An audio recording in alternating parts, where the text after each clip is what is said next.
एक बार फिर से आप सभी का स्वागत है आपके अपने YouTube चैनल प्राचीपीडिया पे। तो आज हम लोग रूमेटॉइड अर्थराइटिस के बारे में जानेंगे। ये क्या होता है? ये एक क्रोनिक डिजीज़ होता है। इसमें हम लोग एक चीज़ और ऐड कर सकते हैं, ऑटो इम्यून डिजीज़। क्या है? ऑटो इम्यून डिजीज़, यानी कि ये क्या है? क्रोनिक ऑटो इम्यून डिजीज़ है, जो कि जनरली किस एज में देखा जाता है? 35 से 50 ईयर्स। और ये मोर कॉमन होता है फीमेल में देन मैन। किस रेशियो में? 3:1 रेशियो में।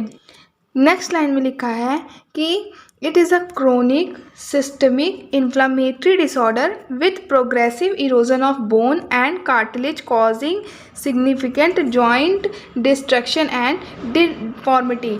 इस लाइन को हम एक डायग्राम के थ्रू समझने की कोशिश करेंगे। जैसा कि आप लोग देख रहे हो कि इस डायग्राम में दो हैंड है, एक है नॉर्मल, दूसरा है रूमेटॉइड अर्थराइटिस। जो हमारा नॉर्मल है उसमें देखिए इरेगुलर स्ट्रक्चर नहीं है बोन, और बोन के बीच में जो जॉइंट है ना उसमें इरोजन हो रहा है, ना इसमें डिस्ट्रक्चर है, ना इन्फ्लेमेशन कॉज है। वही रूमेटॉइड अर्थराइटिस की बात करें तो हमारा जो रूमेटॉइड अर्थराइटिस का हैंड है उसमें क्या है? इरेगुलर स्ट्रक्चर है, फिंगर्स में स्वेलन आ जाती है। जो फिंगर्स के बीच में जो जॉइंट्स होते हैं उसमें क्या होता है? इन्फ्लेमेशन होने लगता है, इरोजन होने लगता है, डी स्ट्रक्चर होने लगता है हैंड का। तो ये है डिफरेंस नॉर्मल और रूमेटॉइड अर्थराइटिस के बीच का। नेक्स्ट लाइन में लिखा है rheumatoid related to muscle and skeletal system, यानी कि जो रूमेटॉइड है वो किससे रिलेटेड होता है? उसका मतलब क्या है? उसका मतलब है कि वो मसल और स्केलेटल सिस्टम से रिलेटेड कोई डिजीज़ या डिसऑर्डर होगा। ठीक है। अर्थराइटिस का क्या मतलब होता है? तो अर्थराइटिस जो होता है वो डिराइव्ड है ग्रीक वर्ड कौन कौन सा?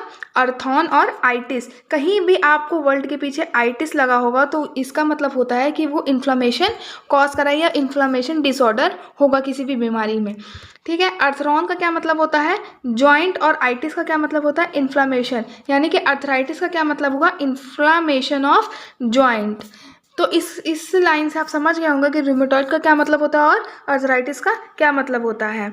अब नेक्स्ट लाइन में लिखा है it leads to swelling, damage, pain, stiffness, progressive loss of function of joints. यानी कि ये जो रूमेटॉइड अर्थराइटिस है ये क्या लीड करता है? ये स्वेलिंग करता है, डैमेज करता है, पेन करता है, स्टिफनेस और progressive loss of function of joint. यानी कि जॉइंट्स का जो फंक्शन है वो प्रोग्रेसिव लॉस होने लगता है, उसमें स्वेलिंग आने लगती है, वो डैमेज होने लगता है और उसमें पेन होने लगता है।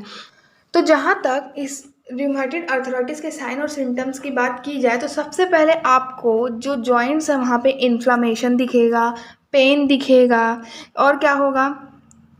Dry eyes and mouth, weight loss, depression and mood changes, fatigue, low grade fever, disrupted sleep, numbness and tingling in hand and feet, joint pain, warm to touch, joint pain, swelling, जैसा कि मैंने आपको पहले बताया, pen होगा, और क्या होगा? जॉइंट्स जो होंगे वो रेड कलर के या डिसकलर्ड हो जाएंगे, पेन होने लग जाएगा बिग टो में। अब हम लोग इसकी इटियोलॉजी को देखते हैं। तो फर्स्ट लाइन में लिखा है the starting process of R है, यानी कि arthritis, rheumatoid arthritis is unknown, यानी कि इसकी जो इटियोलॉजी है वो अननोन है, लेकिन कुछ ऐसे फैक्टर हैं जो कि इसके रिस्क को इंक्रीज करते हैं, जैसे कि smoking, environmental exposure, obesity, gender, age and family history.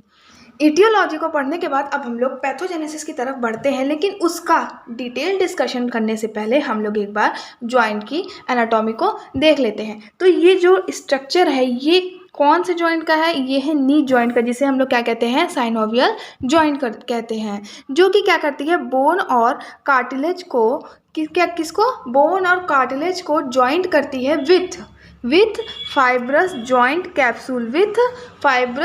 Capsule, जो कि कंटिन्यू होता है कहाँ से? पेरिस्टियम ऑफ द जॉइंट बोन। ये दो जॉइंट्स जो हैं वो किससे कवर होती हैं? आर्टिकुलर कार्टिलेज से कवर होती है। किससे कवर होती हैं? ये आर्टिकुलर कार्टिलेज से कवर होती हैं, जो कि क्या करता है? एक कनेक्टिव टिश्यू की तरह काम करता है। क्या करता है? कनेक्टिव टिश्यू की तरह काम करता है। ठीक है। अब ये क्या होती है, ये एक कैप्सूल में बंद होती है जिसे हम लोग कहते हैं फाइब्रस जॉइंट कैप्सूल। इस कैप्सूल के अंदर क्या होता है, साइनोवियल फ्लूइड भरा होता है। क्या भरा होता है, साइनोवियल फ्लूइड भरा होता है। ये क्या करता है, ये न्यूट्रिशन को ल्यूब्रिकेट करता है। क्या करता है, न्यूट्रिशन को ल्यूब्रिकेट करता है। ये जो साइनोवियल फ्लूइड होता है ये किससे कवर होता है, साइनोवियल मेम्ब्रेन से कवर होता है। तो ये था एनाटॉमी ऑफ जॉइंट्स। अब हम लोग पैथोजेनेसिस की तरफ मूव करते हैं। तो जब फॉरेन एंटीजन जो होता है वो हमारी बॉडी में एंटर करता है तो यहाँ पे CD4 टी सेल एक्टिवेट हो जाती है, यानी कि सतर्क हो जाती हैं और ये 3 काम करती हैं, 3 चीज़ों को एक्टिवेट करती है। पहला क्या एक्टिवेट करती है, B एंड T सेल्स को, दूसरा मैक्रोफेजेस को, और तीसरा क्या करती है, इंडोथीलियल सेल को एक्टिवेट करती है। तो जब ये B और T सेल्स को एक्टिवेट करती है ये इनिशिएट करता है hyper immune response in the blood. कहाँ पर, ब्लड में हाइपर इम्यून रिस्पॉन्स, जो कि क्या करता है, फॉर्मेशन करता है इम्यून कॉम्प्लेक्सेस का। और दूसरा क्या एक्टिवेट होता है, मैक्रोफेजेस, जो कि क्या करता है, इनिशिएट करता है recruitment of pro inflammatory cytokinins, जो कि कौन कौन से हैं, TNF alpha, IL-1 beta, IL-NF-kB, ये तीनों को क्या करती है, इनिशिएट करती है। ठीक है, जिसे हम लोग क्या कहते हैं, प्रो इन्फ्लामेटरी साइटोकाइन्स कहते हैं। और तीसरा क्या एक्टिवेशन होता है, इंडोथीलियल सेल का, जो कि लीड करती है increase expression of the adhesion molecule. किसको लीड करती है, increase expression of adhesion molecule, जो कि क्या करते हैं, इन्फ्लामेटरी सेल्स को बिगिन टू एक्यूमुलेट, यानी कि यहाँ पे क्या होता है, जो इन्फ्लामेटरी सेल्स हैं वो क्या एक्यूमुलेट होने लगती हैं। इन तीनों की वजह से क्या होता है, पेनस का फॉर्मेशन होता है। क्या होता है, फॉर्मेशन होता है पेनस का, और क्या होता है, रूमेटॉइड अर्थराइटिस होता है। तो ये था पैथोजेनेसिस ऑफ रूमेटॉइड अर्थराइटिस। अब हम लोग पढ़ेंगे डायग्नोसिस, यानी कि पता कैसे चले कि हमें रूमेटॉइड अर्थराइटिस नाम का जो बीमारी है या डिजीज़ या डिसऑर्डर है वो हुआ है। तो हम लोग कौन कौन सा टेस्ट करते हैं, rheumatoid factor test, WBC count, erythrocyte sedimentation rate या anticyclic citrullinated peptide antibody test. ये 4 ऐसे कॉमन टेस्ट हैं जो कि रूमेटॉइड अर्थराइटिस के लिए किए जाते हैं।